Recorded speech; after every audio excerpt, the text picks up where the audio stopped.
Hey there, and welcome to a tutorial on jobs and how they can make your terminal life more effective, how you can use them instead of using windows or panes or certain workflows within tmarks, and just in general an overview of how jobs work, and in generally having a basic understanding of them such that you can utilize them in various ways in your workflow.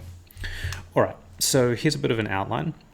I'm going to cover off what jobs are, how to list them, and some flags you can use when listing them. Starting a job in the background, which is probably one of the most common things you will have seen. Foregrounding a stopped or backgrounded job. Stopping a job that's running, or that is stopping a process, and then resuming a stop job into the background to sort of complement the resuming of a stop job into the foreground. And then finally, how you can kill jobs. All right, so what are jobs? The short of it is that I think of jobs as child processes of a bash session or whatever your respective shell is. Now, there might be some nuanced difference between jobs and child processes, that is direct child processes, but I'm not really sure whether or not there are any relevant nuances, and this is the way that I think about them, and it's worked for me. So if anybody does know any distinctions, let me know, but this mental model works for me. So if we look at the process tree of tmarks, which is what I'm kind of inside, it will help to show that here we have bash, and then we have this process tree command running in bash. So this would be a job, in fact a running and foregrounded job within bash when it was executing. This envim, which is it's a child process of another bash session, the one on the left hand side here. This is also analogously a job.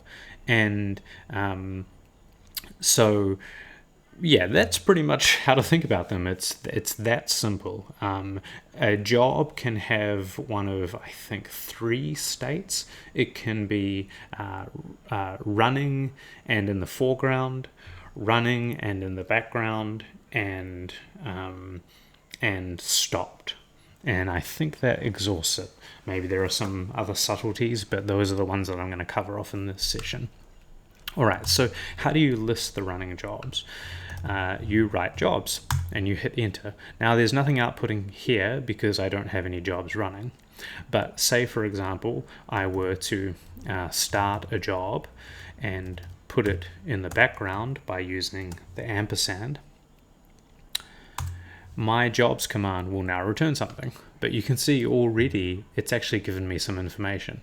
So this bracketed number is the job number, and then to the right of it is a process ID of the sleep command that is running. So if I run jobs and hit enter, I can see I have a running sleep command, and it's backgrounded and running, and it has a job number of 1. If I want to get the process IDs of all running jobs, I can use -p, but perhaps more useful is -l, which will show you the process number as well as the command and the job number. So I have this sleep command running in the background, but I want to get it back to the foreground. Perhaps it's something more useful than a sleep command, and I actually want to do something with it. So I can do that in 2 ways.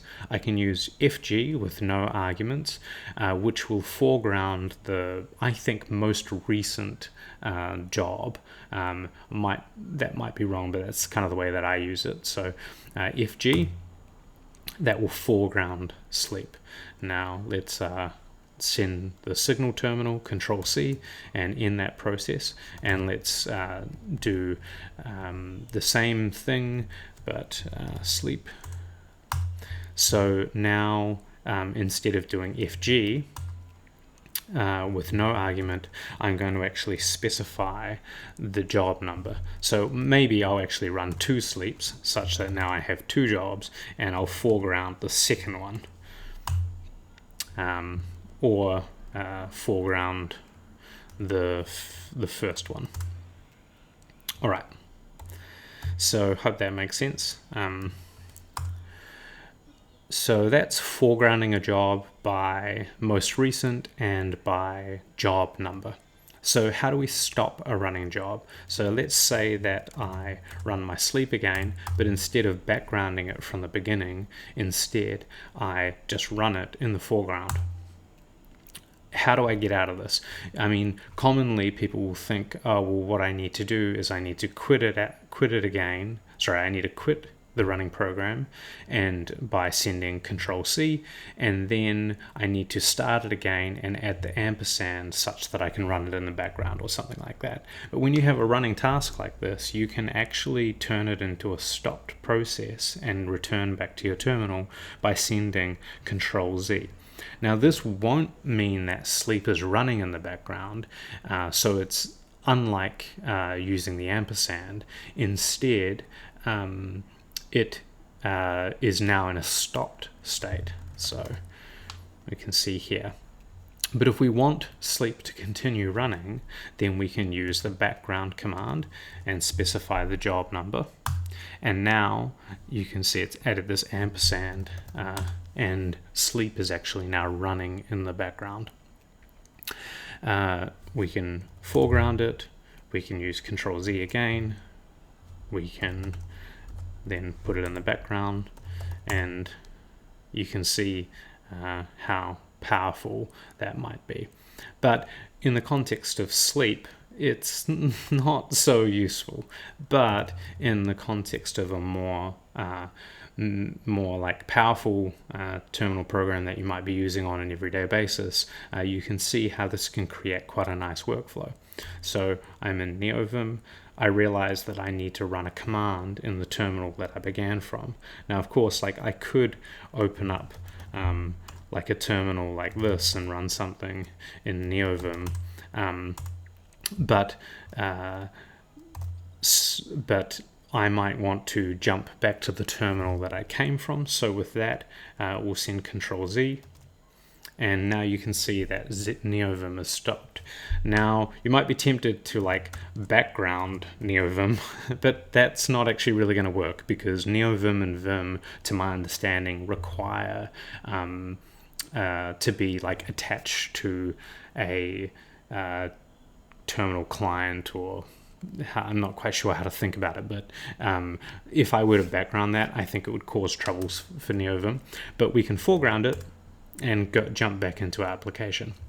Now you might want to bind that to something more simple, so you can background and then foreground using a nice easy process. I bind it to Control-A, so I have Control-Z and Control-A to foreground, and that binding is here. So you can see that it binds Control-A to run foreground, and that gives me the ability to switch back and forth nice and easily. That's